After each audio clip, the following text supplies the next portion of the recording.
What if the technology that could save a worker's life was as small and simple as a band on their waist?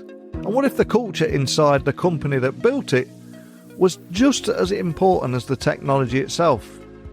These are a few of the things I want to discuss today with Drew Allen. He's the CEO of Grace Technologies, and they are a leader in industrial safety, predictive maintenance and manufacturing innovation. And as regular listeners know, every episode of this podcast, I try and get people thinking differently about the ways that technology impacts our life, our work and our world every day, and often in areas that you don't associate with technology. And I think this is a perfect example of that. Because I want to learn more about how Drew's team combines AI, sensors and wearable tech to move beyond compliance and towards genuine worker well-being. And why a company culture starts with who you hire rather than trying to change what you've got. And how his vision for the factory of the future includes humanoid robots, self-healing machines, and a redefined role for human ingenuity. And yet we'll also talk about Maple Studios, Drew's industrial startup incubator, and what that means in innovation in a sector that is often overlooked in mainstream tech conversations. So whether you are in manufacturing, technology or leadership, I think this is a conversation that might change how you think about safety, culture and the future of work.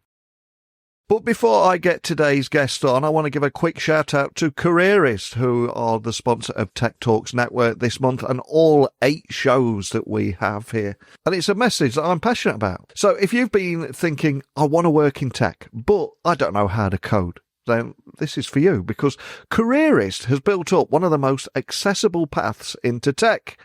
Their software QA engineering bootcamp is a great example, because in just 4 months, you'll get live training from experts at Google and Meta, not to mention hands-on practice and even a real remote internship to put on your resume. Plus, you'll work one-on-one with a career coach who will make sure that you're job ready. And here's the best part.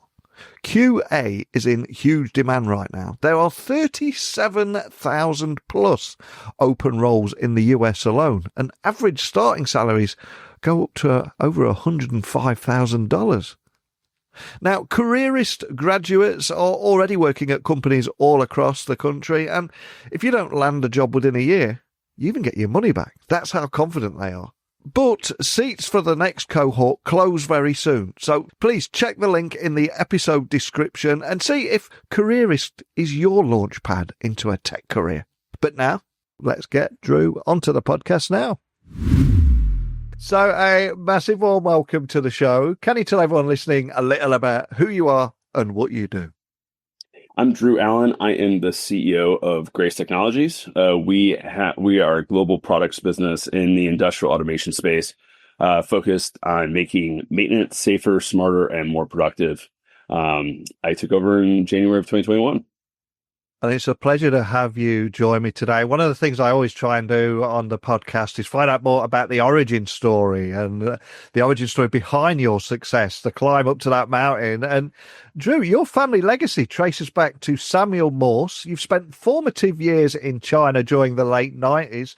Tell me more about your origin story and how these unique influences might have shaped both your mindset as a leader and also an innovator in American manufacturing. There's got to be a big story there, right?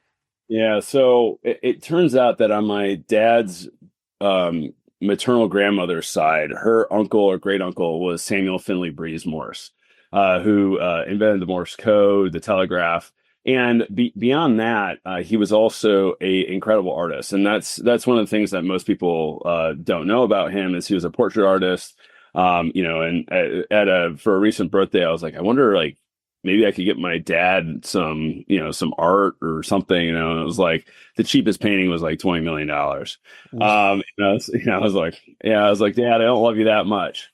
So anyways, at least in my family, there's always been this kind of story of innovation and inventorship and entrepreneurship. And my dad really kind of led that, and he started getting a series of patents after he started up the business. And we've kind of expanded from there. At Grace, we really want to do new, innovative, creative things. We want to ignite kind of innovation in the manufacturing companies that we work with. We want to take those ideas that they have in the back of their head kind of to fruition and commercialize them. And, because we really believe that the backbone of America, and I know I'm talking to an international audience, but the backbone of most Western society is manufacturing, and that's how we lift people up. For me personally, kind of growing up in that environment, I started going to China with my dad when I was 13. And so I started learning Mandarin when I was 15. I did a couple study abroads. And then landed in Hong Kong, worked for 3M doing business development for China, Hong Kong, and Taiwan. I did about 150 trips into the mainland over that period of time. And then, unfortunately, my mom got sick, and it was time to move home. And so I took over the international side of our business, and I did about 120,000 miles of travel internationally, which was a really, really cool experience for someone in their 20s. And what was phenomenal is I've been probably in every industrial process that you can imagine. And I've also gotten to spend incredible amounts of time with some of the world's smartest, brightest engineers and thought leaders. And so we have a small manufacturing operation here, but I've gotten exposure to the best manufacturing operations in the world, whether it's Procter & Gamble's Center for Engineering and Technology Leadership, Ford's Advanced Manufacturing Group, Tesla and SpaceX, Boeing. I mean, all Boeing's on the bubble these days, right? But so pretty, whether it's metals and mining, tire and rubber, pharma, consumer packaged goods, pulp and paper. I've been in all of these facilities, and so I've been able to pick up a thing or two by just listening with people. And I know I'm here on a podcast talking, but I find that if you walk around and you listen to what people say, you can pick up a lot of info. And it's interesting you mentioned listening there, because when I was digging a little bit deeper on what you guys do, Grace Technology, yes, has become known for pioneering safety and predictive maintenance solutions, but you've also been earning recognition as a top workplace year after year. So what is it that sets Grace apart, both in terms of your technology, but also the culture that you cultivate within the company? Because I think very often we focus just on the technology, but without the right culture, it's next to useless, right?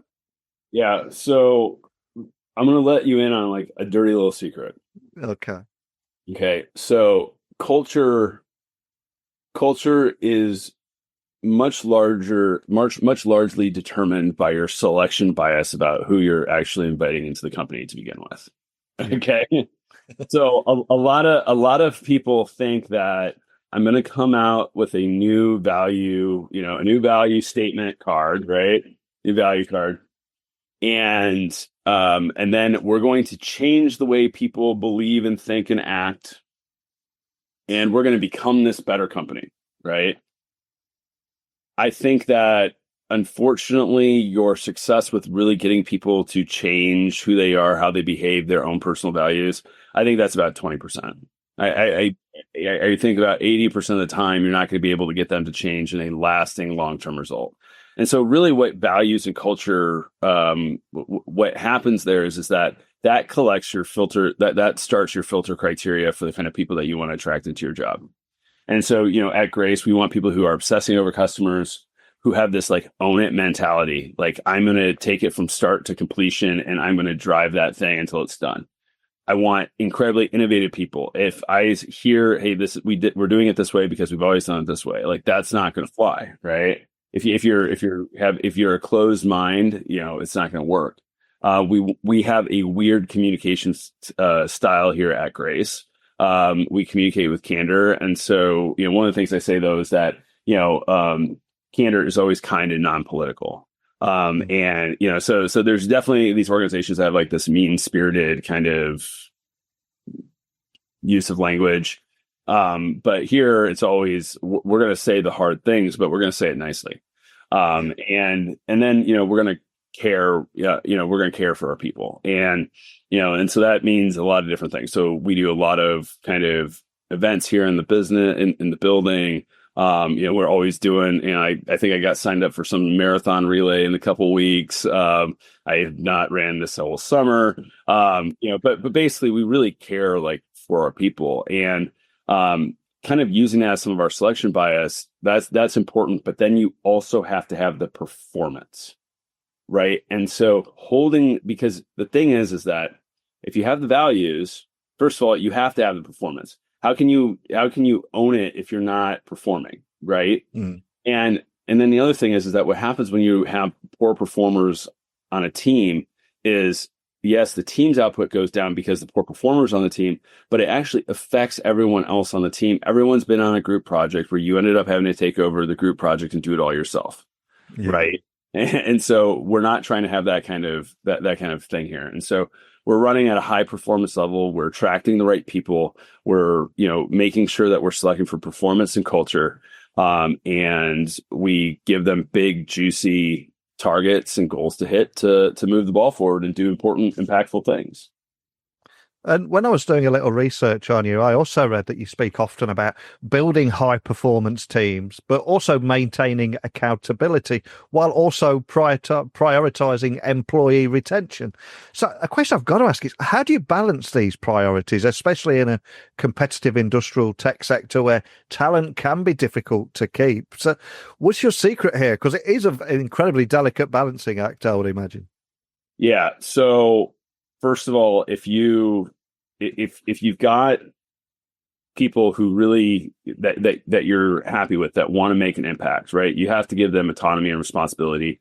But with autonomy and responsibility really comes accountability. It's like you are responsible for delivering that result. And if that result's not being delivered, the buck stops with you. You got to figure it out. Yeah. Hitting back, I think, and kind of the earlier theme though is the way that you keep people around is you keep them doing super important, impactful work. And frankly, if they don't want to be doing important, impactful work, I really don't want them here. And so I'm okay with having some employees exit if they don't want to be doing kind of important, impactful work, because I really believe that we are doing that kind of work here. We're not maybe going to Mars like Elon, but we literally are saving the lives of thousands of electricians around the world. And I think that that's a really, really cool thing. And so those are kind of the ways that I think about it. I don't know if I fully answer your question. I kind of bled the two questions together, but hopefully that was helpful. Yeah, it really is. And you mentioned a few moments ago but hey, we've always done it this way. It's just not going to fly. And of course, many manufacturers will traditionally still wrestle with bridging analog operations with Industry 4.0 and IIoT capabilities. So how are you at Grace helping these companies take that digital step forward? And are there any barriers that are slowing broader adoption down from what you're seeing here? Yeah. So, Grace really started as mainly a mechanical device company. And then we got into analog electrical, and then we made the leap to a, more fully digital platform, including kind of all the AI and ML and cloud communications and, and all this whole structure. And I will tell you, every leap has been painful. But the way that you make that leap is that one, you go into it fully knowing that that is going to be a growing pain, and that you don't all of a sudden become a digital platform business overnight. You do it in an iterative step, and it's going to take a long time. So first, you enter it with the right mindset. Second, you get an incredible team, and so our CTO has been invaluable in this effort of really getting us in the ability to become kind of digital. The other thing is that as we look at kind of how we combine bits and parts of our digital business now with kind of our legacy business, we've built all of our parts modular. And so we're able to go ahead and kind of plug our modularity in across our product lines and add new digital skill sets across our business. And you're also a strong advocate for proactive safety design and wearable technology. So this is a tech podcast, are you able to share a real example of how Grace combines things like AI, sensors, and also human factors that move industrial safety beyond more compliance and towards genuine worker well-being. It feels like a real opportunity here, and one that we don't talk about enough. Yeah. So, you've got a couple of these, like safety by design. You have like reliability by design, manufacturability by design, and you have kind of all these kind of like structures, right? And so as safety by design has really come up, as well as reliability by design, that has had an impact on how machines are being designed and how workers are operating in and around that machinery. And so there's this risk control hierarchy where, you really want to eliminate the need. You want to, and you kind of go through this whole like way of reducing risk all the way down to like your last line of defense is PPE. And as we look at how we have been trying to kind of combine those worlds, right? We've been influencing machine builders on that, but also we've been influencing our customers on really upgrading their procedures for mechanical lockout takeout, electrical lockout takeout, as well as protecting the worker. We have a customer who's adopted our new proxy band, and this proxy band, it lights, beeps, but most importantly vibrates as an electrician gets close to voltage. This company, TriCity, they had a incident happen about a year and a half ago that got them seriously thinking about how to keep their electricians in the field safer. They found our device. They went ahead and ran a pilot. Over the course of 3 months, they had 3 near misses that the band alerted the workers to, and they thought it was off, and they were going to go ahead and touch it. And if they wouldn't have been alerted, they would have gotten shocked. Then there was a 4th incident, and the guy ended up getting shocked on 480. And unfortunately, that day he decided to leave our band in the car. And so for him, that meant a couple nights in the hospital. For the company, it was about a $250,000 situation.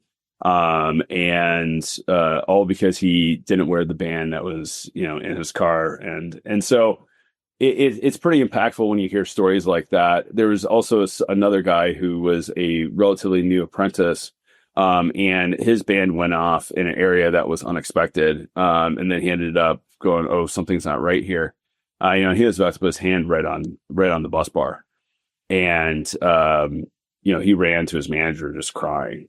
He had a young family at home. And so it's those kinds of stories that make technology so important. We all think about technology as like the thing in our pocket. But when you hear of some of the ways that these kind of technologies are really saving people's lives, I think it's an incredible world that we're living in. And then if we turn our attention to Maple Studios for a moment, tell me more about that and some of the gaps in the industrial startup ecosystem that you set out to close when you initially launched it. And also, what kind of lessons from your time abroad are you applying to help founders iterate more quickly, more effectively? Because speed is of the essence now, I think, with the pace of technological change. But tell me more about that. Yeah, so Maple Studios is our attempt to have a startup incubator here in Davenport. We think that the industrial, even just the normal startup ecosystem here in the Quad Cities is lacking. Des Moines has a pretty good scene, but we think that in the eastern part of Iowa, it's lacking. And so we want to be a home for startups looking to get started. As we look at the broader industrial space, there's a couple of problems when we look at what's happening in the startup environment. So one, there is generally a lack of big exits. So there has been a lot of companies who have exited for a lot of money. So you don't actually get that much capital flow into the industrial space. Number two, the industrial space is really controlled a lot by the large companies. And so it's very hard for founders to leave large companies. In the US, we don't have like the UK system. So, if you leave your company in the US, you don't have any health insurance. So that's a pretty big thing. We also know that time to adoption in the industrial space is really challenging. And with how large the U.S. market is geographically, to get to scale in the U.S. Requires a pretty big kind of step transition. And so we're really trying to help founders who are coming into the industrial space. And kind of one of my things that one of the reasons I do podcasts like these is hey, if you guys have ideas, we want to partner with you. We love, working with people. We have all sorts of resources, tools, know-how, warehousing facilities. Like we can really take your ideas to the next level. Come talk with us. We'll work out an agreement. And we love looking for new ideas and new concepts. As I've, in that startup path, what we've always found is if you get a product idea in your head and you're so convinced by your product idea that you don't go through iteration stages and invite voice of customer into those iteration stages, oftentimes you miss the mark in a big way. That could be as simple as how big the device needs to be or how small it needs to be. Or it could be, well, we don't use that color in our facility. Or, there's a million of these like little gotchas, especially in the industrial space. And it's not about being able to predict every gotcha. It's about iterating fast enough that you're able to include the gotchas in your design after you've found out about the gotchas.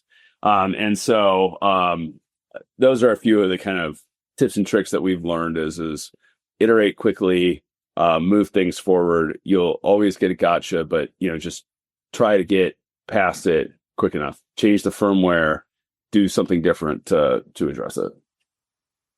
And if we were to look further ahead, especially where the tech trends are going to take us, what major shifts do you see defining that utopia of a perfect factory of the future? And what advice would you offer to any leaders listening who want to embrace automation and data-driven operations without losing sight of human ingenuity that it was built on? Any tips or advice there, or anything that you're seeing?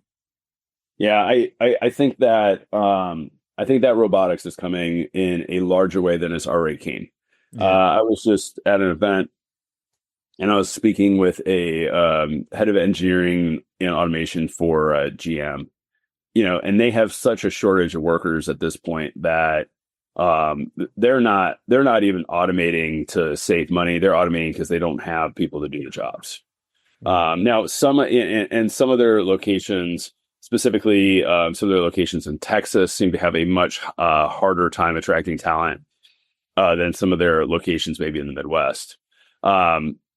Now, that being said, I think that there's also very dangerous jobs that are going to get automated away. And I think that when you combine this kind of safety by design, but you start to think about safety for maintenance by robots, especially humanoid robots, I think all of a sudden you're going to start to see iterations on machinery design to actually allow it to be maintained by robotic agents out in the field. And they're going to be able to learn that task and be able to go through and do the maintenance steps required in order to fix the machinery. I think GM's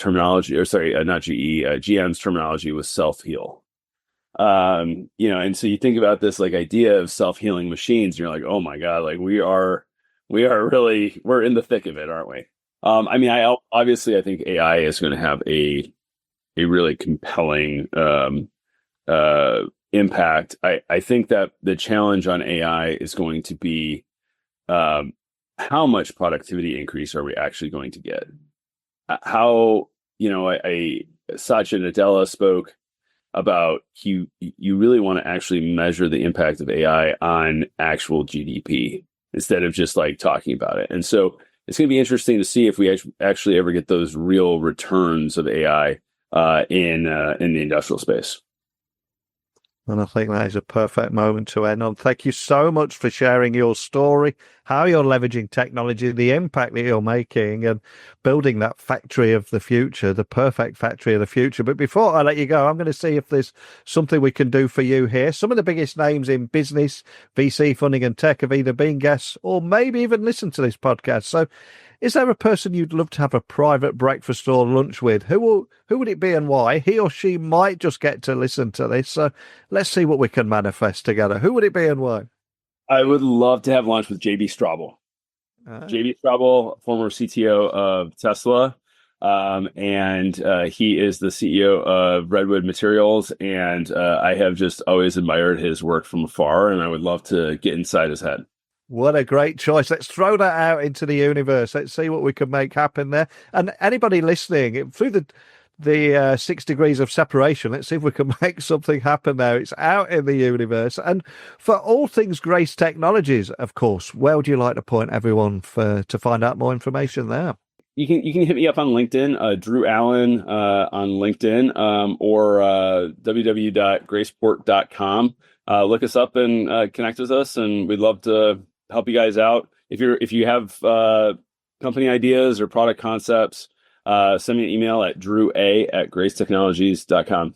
Well, we covered so much today, from mitigating electrical shock and arc flash risks in industrial environments, implementing IIoT and AI technologies to help transform industrial safety. These are areas that we don't think about when we think about technology, and that's a big part of this show. So thank you for bringing it all to life today, and maybe giving us a glimpse of what that perfect factory will look like in the future. But thanks for sharing your story today. Thanks, Neil. I appreciate it. I think hearing Drew today is clear. Innovation in manufacturing isn't just about smarter machines. It's about building safer, more human-centered systems where technology amplifies rather than replacing the people who keep industries running.